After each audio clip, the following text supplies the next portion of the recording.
Michael had won millions of dollars in lawsuits, but he had lost the biggest case of his life, his own marriage. Now 8 years later, he stood in a hospital corridor, and the words coming from the doctor's mouth shattered his world. "Only you can save her."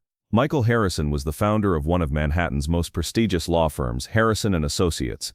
This successful 42-year-old lawyer, overlooking the city from his penthouse office, thought he had complete control over his life. His Armani suits, limited edition Patek Philippe watch, and luxury cars he changed every week were symbols of his status.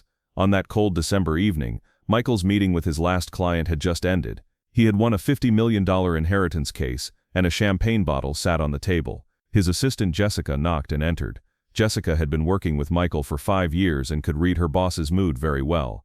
"Mr. Harrison, I'm sorry to interrupt, but there's an urgent call," Jessica said, with unusual concern in her voice. "They're calling from Mount Sinai Hospital. They're very insistent." Michael frowned. Mount Sinai, this name awakened old memories in his mind. The hospital where Elena had been treated years ago. Put them through. When he picked up the phone, the voice on the other end was cold and professional. "Mr. Harrison, I need to talk to you about Elena Martinez." Elena Martinez. The name he hadn't heard for 8 years froze Michael's blood. When married, she was Elena Harrison. After the divorce, she had changed her surname. Michael gripped his phone tightly, as if it might slip. "Elena, how is Elena? Why are you calling me?" "Her condition is critical, Mr. Harrison. End-stage heart failure due to progressive dilated cardiomyopathy. Ejection fraction has dropped below 15%. She needs an urgent heart transplant." Dr. Roberts' voice carried hurried but controlled concern. Michael's hand began to tremble. "Why does this concern me? We haven't spoken in 8 years. Because, Mr. Harrison, detailed tests have shown that you are the most compatible donor. HLA tissue compatibility is 98%. This is an almost miraculous rate. And Elena needs emergency surgery. She doesn't have time to wait on the transplant list." Michael closed his eyes. The city lights were visible through his office's panoramic windows, but he couldn't see any of them. The past had crashed over him like a tsunami. The first years of Elena and Michael's marriage were perfect. Elena was an art teacher at Columbia University. Her artistic soul balanced Michael's pragmatic world. In their small but cozy apartment, Elena's paintings hung on the walls, and every evening when Michael came home, Elena's smile would greet him. Then Elena's illness began. The first symptoms were fatigue and shortness of breath. "Stress," the doctor had said. "A young woman, she just needs rest." But the symptoms worsened. Hospital visits increased. Tests, analyses, endless appointments. Michael was at the fastest rising period of his career. Big companies were trying to poach him. New cases came every day. As Elena's illness progressed, Michael began spending less time at home. "I understand you," Elena would say, lying in the hospital bed. "Your work is important. I'm here, don't worry about it." But Michael did worry.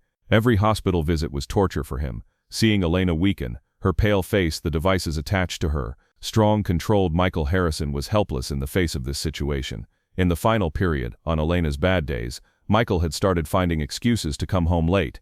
Important client, emergency hearing, partners meeting. Every excuse was to distance himself a little more from Elena. On that terrible night when Elena's condition worsened, Michael was out of town on an important negotiation. Elena was taken to the hospital by ambulance, while Michael was closing a multi-million-dollar deal in Boston.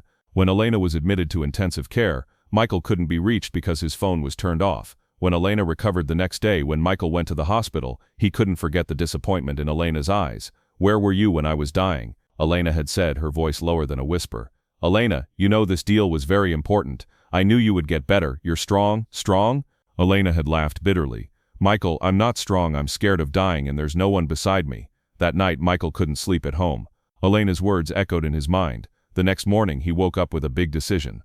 "Elena, I can't do this," he had said in the hospital room. "This situation is making me sick too. You should focus on getting better, and I should focus on my career. Maybe it's better for both of us to be apart." The expression on Elena's face would follow Michael forever. Surprise, disappointment, then deep sadness. "I understand," Elena had said quietly. "Then go, but know that you're leaving me because you're not strong. Not me, you're the weak one." Michael finished his phone conversation and decided to go to the hospital. When he stepped into Mount Sinai after 8 years, the corridors still smelled of the same antiseptic. Every corner brought back a memory. Dr. Roberts met him in the cardiology department. He was a gray-haired, experienced-looking man. "Mr. Harrison, thank you for coming. I need to explain Elena's condition in detail." In Dr. Roberts' office, Elena's file was open on the table. EKGs, echocardiogram results, lab results, all showed that Elena's heart was failing unstoppably. "Her disease is progressive dilated cardiomyopathy," Dr. Roberts explained. The heart muscle gradually weakened and can no longer meet the body's needs. We've reached the limits of medicinal treatment. The only solution is transplant. And am I really the only option? According to the tests conducted, yes, tissue typing shows a perfect match. But Mr. Harrison, before you make this decision, you need to know something. Elena asked us not to tell you anything. Michael was surprised. What do you mean? Elena never wanted us to call you. We insisted because it's a vital situation. She said, Michael left me 8 years ago. We have no right to ask anything from him now. These words struck Michael's heart like a club. Elena, even while fighting death, was protecting her pride, not wanting anything from him. Can I see Elena? Dr. Roberts looked thoughtful. You can see her, but be prepared. Her condition is really critical. When he cracked open the door to room 314, Michael's breath caught. Elena lay in the white hospital bed, connected to monitors and infusion pumps. Her face was pale, but still had that familiar beauty. Her hair was shorter, her body structure thinner, but her eyes still had the same depth. Michael. Elena's voice was full of surprise. Is it really you? Michael slowly approached as if in a dream. Yes, Elena, it's me. I learned about your condition and the doctors called you, didn't they? There was a tiredness in Elena's voice. I told them not to bother you, but they didn't listen. Michael sat on the edge of the bed. He wanted to see Elena's hand, but IVs and monitoring cables were everywhere. Elena, when I learned, I immediately wanted to come. Why? Elena's question was simple but deep. 8 years ago you left me because you couldn't handle my illness. Why are you here now? Michael wasn't prepared for this question. I don't know. I just felt I needed to be here. Elena looked at him for a long time. The monitors made regular beeping sounds. The IV drip was quietly dropping. Michael, what did the doctors tell you? They told me everything. Michael's voice became hoarse. And Elena, I'm ready to do it. Elena's eyes widened. What? Are you serious? But why? You don't owe me anything. In fact, quite the opposite. Because Elena, Michael turned to face her completely. Because what I did 8 years ago was the biggest mistake of my life. You weren't sick, Elena. I was sick. I was too pathetic to handle your strength. Tears began to gather in Elena's eyes. Michael, no, listen to me. Michael continued. In those days, while you were fighting death, I was busy with my career. While you were suffering, I was running away from it. And now I want another chance. Not to save you, but to save myself. That night, Michael stayed at the hospital. Next to Elena, he dozed in the uncomfortable chair in the waiting room. The nurses tried to wake him up, but he refused to leave. When Elena woke up in the early morning hours, she saw Michael still there. Are you here? She asked, with a mixture of surprise and satisfaction in her voice. I promised, Michael said. This time I won't run away.